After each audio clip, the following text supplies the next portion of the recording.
कर्तव्यं दैवमान्हिकम् कौसल्या सुप्रजा राम पूर्वा सन्ध्या प्रवर्तते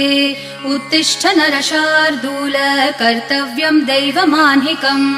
उत्तिष्ठोत्तिष्ठ गोविन्द उत्तिष्ठ गरुडध्वज उत्तिष्ठ कमलाकान्त त्रैलोक्यं मङ्गलं कुरु उत्तिष्ठोत्तिष्ठ गोविन्द उत्तिष्ठ गरुडध्वज उत्तिष्ठ कमलाकान्त त्रैलोक्यं मङ्गलं कुरु मातः समस्त जगतां मधुकैटभारेः वक्षो विहारिणि मनोहर दिव्यमूर्ते श्रीस्वामिनि श्रितजनप्रिय दानशीले श्रीवेङ्कटेश दयिते तव सुप्रभातम् मातः समस्त जगतां मधुकैटभारेः वक्षो विहारिणि मनोहर दिव्यमूर्ते